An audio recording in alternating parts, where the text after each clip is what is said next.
Shalom, enfants de Dieu. Nous sommes encore là pour notre émission, la Minute des Révélations. La fois dernière, nous avions parlé de Jésus t'a aimé avant de te sauver. Si vous n'avez pas encore vu cette vidéo, allez sur notre page David Karzago Fils et vous allez avoir cette vidéo et Dieu ne cessera pas de vous bénir. Aujourd'hui, nous allons parler de l'effet physique et spirituel de l'impudicité. Alors, par définition, l'impudicité est un désordre sexuel ou relation sexuelle avant le mariage ou en dehors du mariage. Toute personne qui a de relations sexuelles avant le mariage ou il n'est pas marié, qu'on appelle en d'autres termes la fornication, c'est un péché qui a des conséquences physiques et aussi spirituelles. De la même manière, de celui qui est marié mais qui commet l'adultère ou qui sort en dehors du mariage, lui aussi subit ces effets ici présents.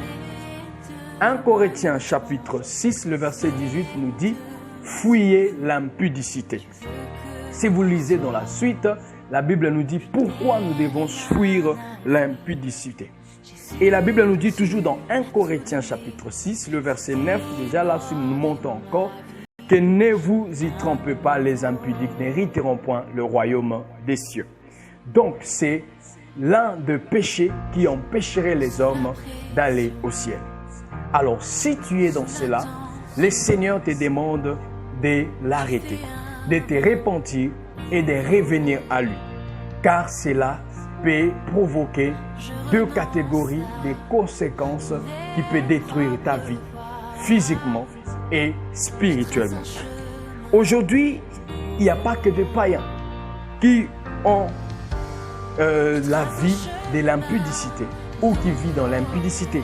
Il y a aussi des chrétiens, des chrétiennes qui vivent dans ces choses, qui prennent même des versets bibliques entre leurs actes, alors que la Bible nous dit de fuir.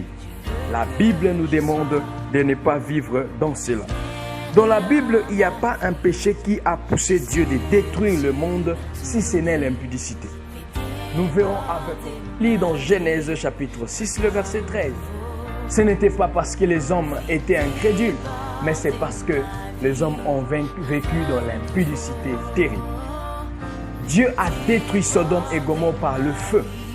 Dans Genèse 19, le verset 24. Dieu prend la décision de détruire à cause de cela. Alors mes frères et sœurs, faisons attention lorsque nous prenons la décision de vivre dans ces choses, lorsque nous voulons défendre le péché, alors que Dieu n'aime pas le péché. Alors nous allons citer quelques faits physiques que produit l'impudicité et dans notre prochaine vidéo, nous allons parler du prochain, des effets spirituels et ensuite nous parlerons aussi des remèdes, comment se sauver dans cela. La première des choses, lorsque tu vis dans l'impudicité, tu es en train de détruire ton propre corps. La Bible nous dit que nos corps sont les temples du Saint-Esprit et nous ne pouvons pas prendre le temple du Saint-Esprit pour les détruire dans l'impudicité. Nos corps sont les temples du Saint-Esprit. C'est là où le Saint-Esprit habite. C'est là où Dieu en personne habite. Mais si nous les mettons dans l'usage de l'impudicité, nous ne serons pas agréables à Dieu car nous sommes en train de détruire notre propre corps. La deuxième des choses, l'impudicité, produit ce qu'on appelle les MCT, maladies sexuellement transmissibles. Aujourd'hui, il y a des maladies comme les cancers du col de l'utérus, qui est provoqué par des relations sexuelles précoces. Une maladie qui détruit les corps, l'intérieur de l'homme. Pourquoi? À cause de l'impudicité.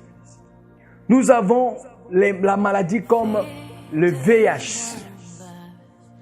Aujourd'hui, c'est regrettable de compter beaucoup de séropositifs parmi les chrétiens. Pourquoi? parce que les hommes ne veulent pas s'abstenir de l'impudicité.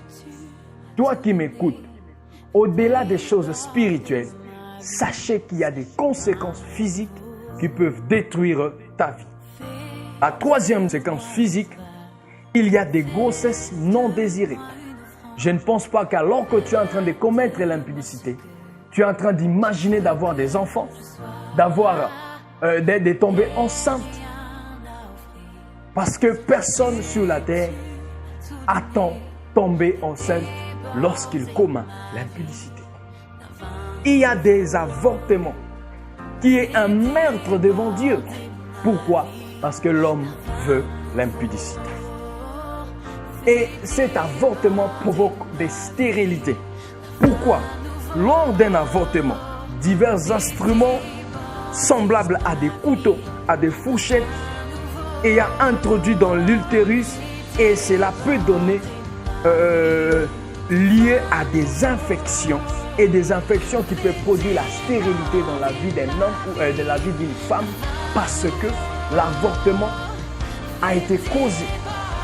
Alors mes frères et sœurs, faisons beaucoup attention lorsque nous vivons dans l'impudicité. Ce n'est pas pour ne rien que Dieu nous interdit l'impudicité. S'il nous interdit, c'est parce qu'il veut que nous marchions dans la pureté. D'abord, physiquement, que nous soyons en bonne santé. Et la dernière des choses, c'est le divorce. Les adultères. Savez-vous que lorsque vous vivez dans l'impudicité, vous êtes en train d'avancer petit à petit vers votre propre divorce? Parce que le jour où on vous arrêtera, cela peut causer les divorces.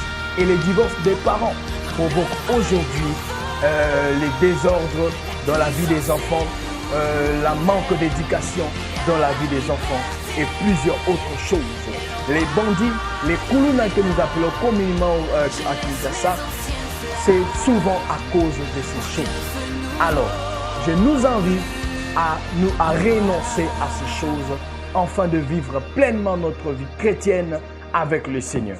Toi qui es païen qui est en train de nous écouter, tu peux prendre la décision de croire au Seigneur Jésus-Christ et Dieu pourra te pardonner de tes péchés et prendre la décision de ne plus vivre dans l'impudicité. Tout ce que nous faisons, c'est pour vous ramener dans le bon chemin qui est le chemin du Christ, Jésus-Christ. Lui qui est venu sur la terre, il n'a pas péché, il n'a rien fait du mal jusqu'à la fin de sa vie. Nous pouvons vivre comme lui aujourd'hui et à jamais. C'était la minute de révélation avec le frère Karzago. Que Dieu vous bénisse.